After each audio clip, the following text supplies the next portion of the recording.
natulungan ako ng Phil Global.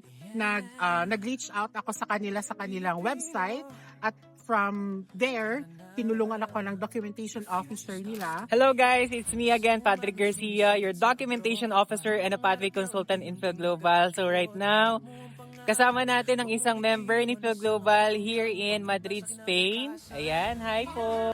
Hi everyone! Hi kababayan sa Pilipinas! My name is Ralph Edoliantes. I'm from Davao City. So andito ako ngayon sa Madrid. Nag-aaral po ako dito ng Spanish language at meron po akong work rights. At bukas po ay magsisimula na ako magtrabaho. Gagawa po ako ng cachopo.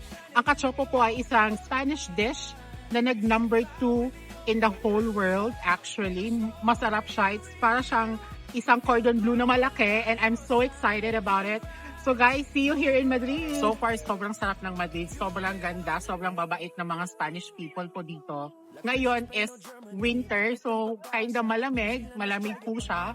Pero sobrang init naman po ng pagtanggap ng ating community dito. Mga Filipino community, sobrang saya at kung kagaya ko, kayo na LGBT, sobrang safe natin dito and it's our place.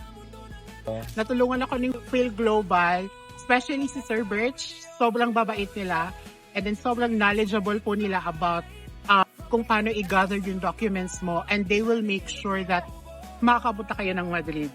Fly with